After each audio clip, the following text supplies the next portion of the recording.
मैं अपने भाई के लिए अपनी जान दे दूंगी। Who would I choose as MP of Wayanad other than me? It would be my sister. And not because I like her and because I'm very fond of her and I love her very much, but because she'll actually do a good job.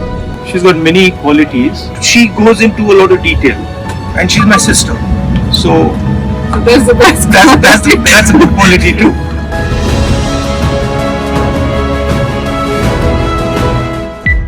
Priyanka Gandhi কি শুধু ইন্দিরা গান্ধীর ছায়া, নাকি সময় এলে তিনিও পারেন লৌহ কঠিন সিদ্ধান্ত নিতে?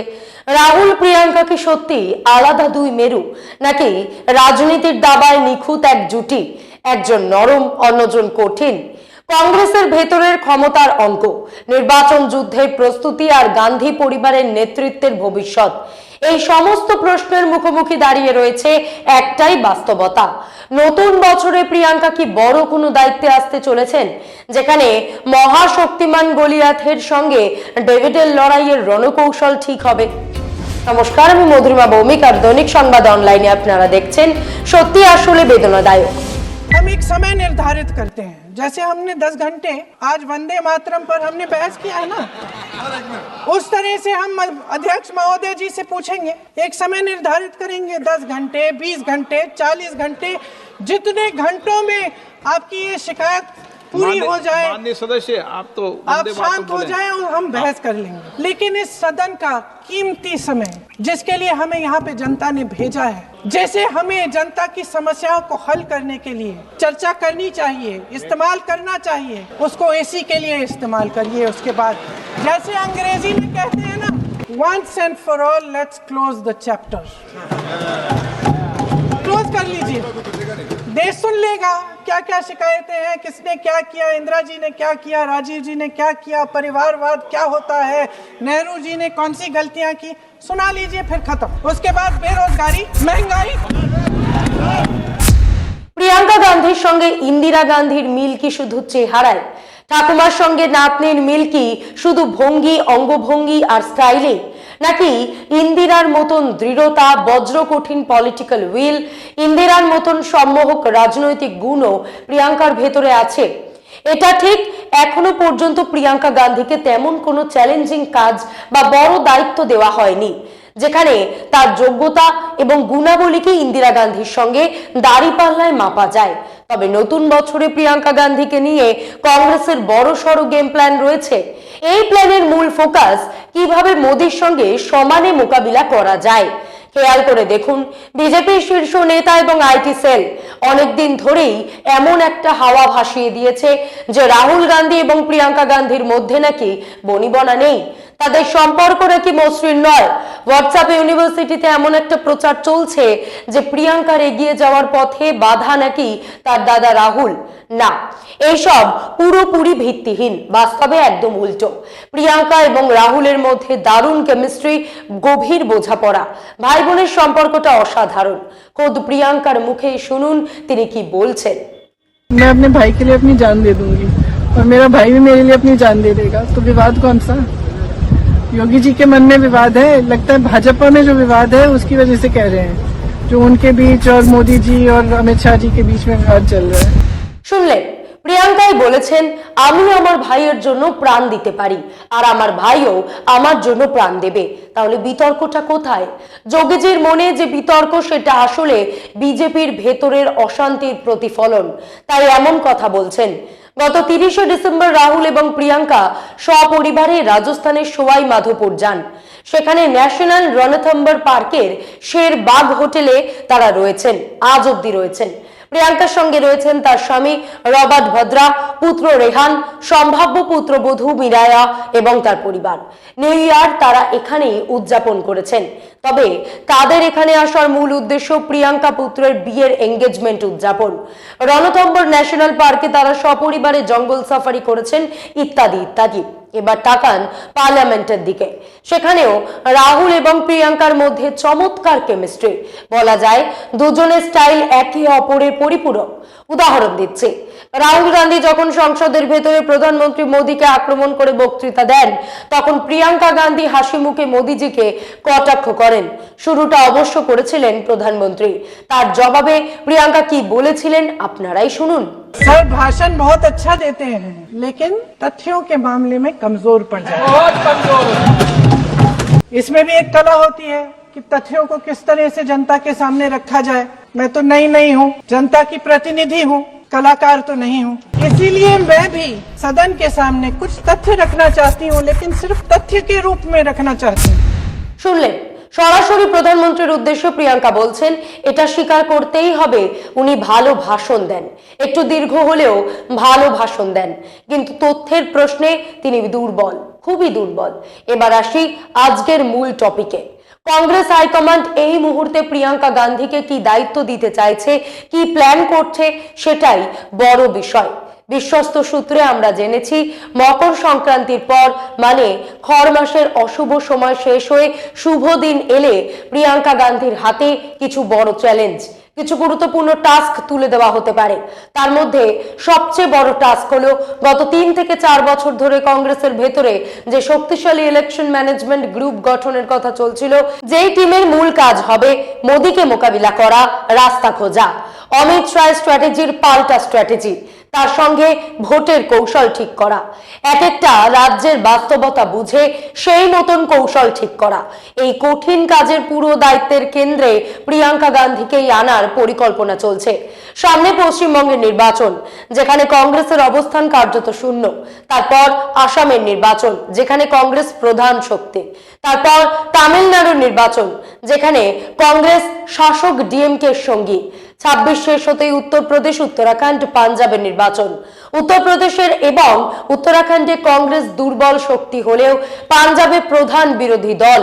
প্রশ্ন হচ্ছে এই সব ভোটে কংগ্রেসের কৌশল কি হবে, বিশেষ করে উত্তর ভারতে, যেখানে কংগ্রেস এখনো ধারাবাহিকভাবে ব্যর্থ। কংগ্রেসের আসল দুর্বলতা দক্ষিণ নয়, উত্তর ভারত, গোটা গোবলয়। তো এই উত্তর ভারতের নির্বাচন কৌশল ঠিক করা, স্ট্র্যাটেজি ঠিক করা, টিমকে নেতৃত্ব দেওয়া, এই সব দায়িত্বই প্রিয়াঙ্কা গান্ধীর হাতে তুলে দেওয়ার কথা ভাবা হচ্ছে। তাকে আরো শক্তিশালী করতে মল্লিকার্জুন খার্গের সঙ্গে যুক্ত করে কার্যকরী সভাপতি করা হতে পারে, অথবা খার্গের ডেপুটি হিসেবেও দায়িত্ব দেওয়া হতে পারে।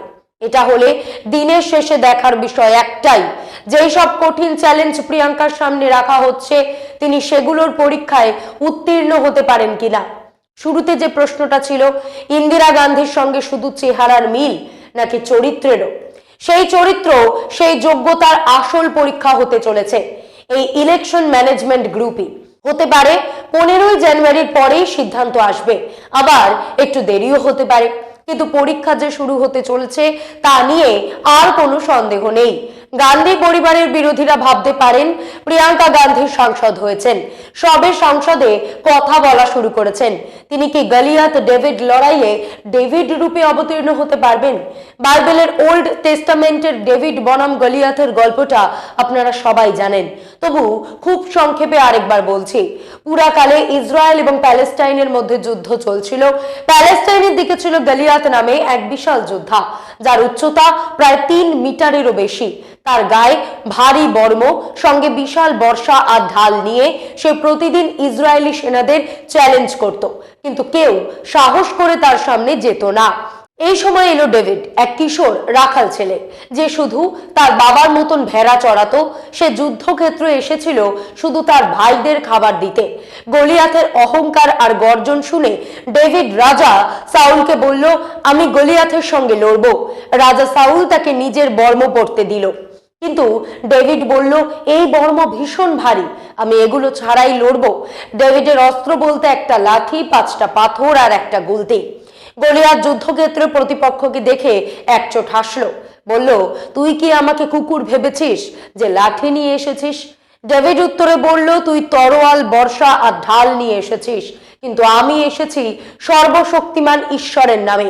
আজই ঈশ্বর তোকে আমার হাতে সমর্পণ করবেন। তারপর ডেভিড দৌড়ে গিয়ে গুলতিতে ওই 5টা থেকে একটা পাথর ভরে ছুঁড়ে মারলো। পাথরটা গলিয়াথের কপালে লাগলো, সে মাটিতে পড়ে অজ্ঞান হয়ে গেল। ডেভিড তার কাছে গিয়ে গলিয়াথের তরোয়াল দিয়েই তার মাথা কেটে দিল। পরবর্তীকালে এই ডেভিডই ইসরায়েলের মহান রাজা হয়েছিলেন।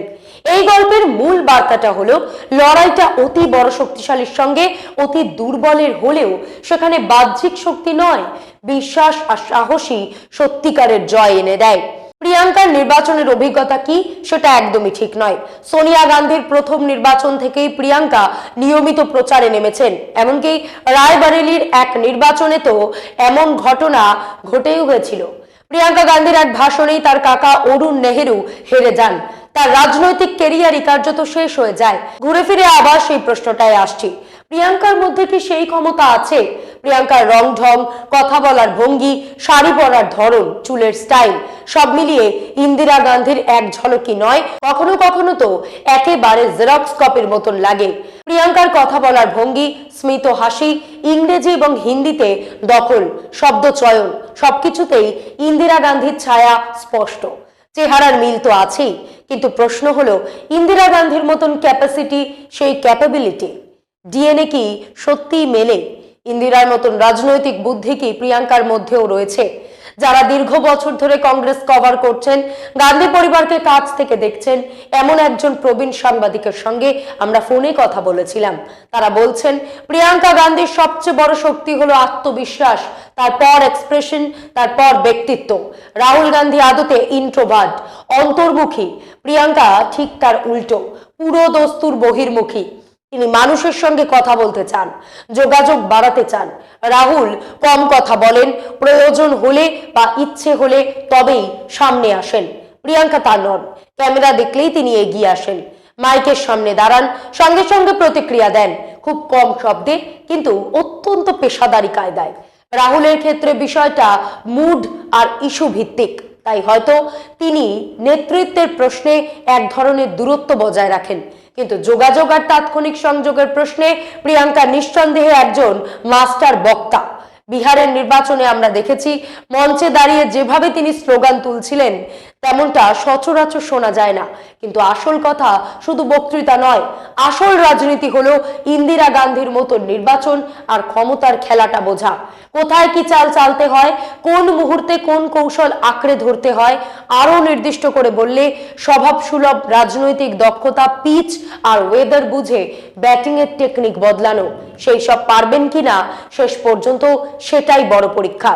আমাদের প্রশ্ন ছিল, ইন্দিরা গান্ধীর মাথাটা যেভাবে কাজ করত নির্বাচন, রাজনীতি, ক্ষমতার অলিগলি, সেটা কি প্রিয়াঙ্কা গান্ধীও বোঝেন? উত্তর পেলাম, হ্যাঁ, পুরোপুরি বোঝেন। তিনি ভীষণ বাস্তববাদী, অত্যন্ত পেশাদার, অসম্ভব ফোকাসড এবং পিন পয়েন্টেড। তার অ্যাপ্রোচ একেবারে মাস্টার ক্লাস। সিদ্ধান্তে আত্মবিশ্বাসে টইটুম্বুর, এভাবে হবে না তো ওভাবে হবে। অকারণে কারোর কথা শোনার মানুষ তিনি নন। রাহুল গান্ধীর সমস্যাটা কোথায়?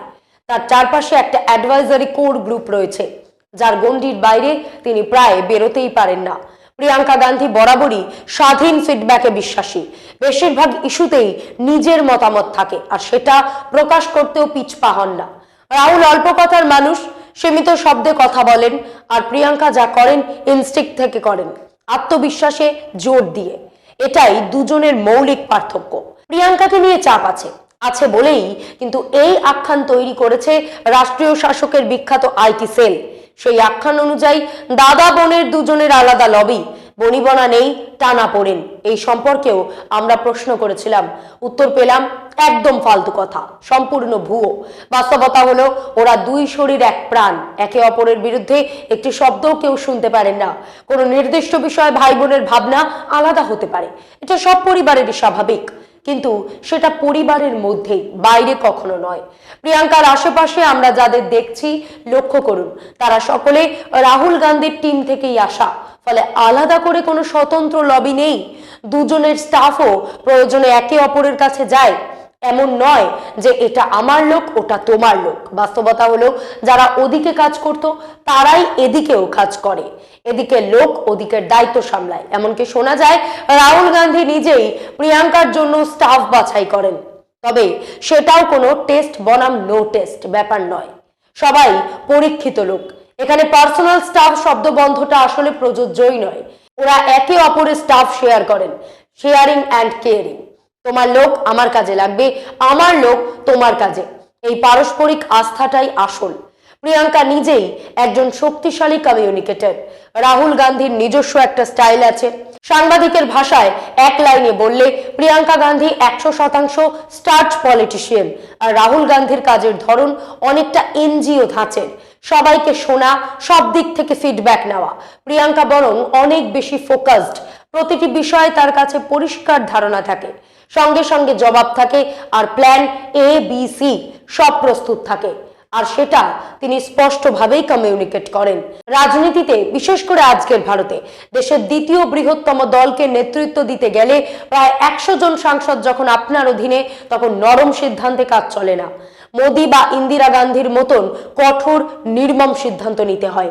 প্রয়োজনে এক কথায় কাউকে ঝেড়ে ফেলতে হয়। ভুল করলে সঙ্গে সঙ্গে শাস্তি। শশী থারুরের মতন আদর করে রেখে দেওয়া বা দিগ্বিজয় সিং এর মতন ক্ষমা করে দেওয়া নয়।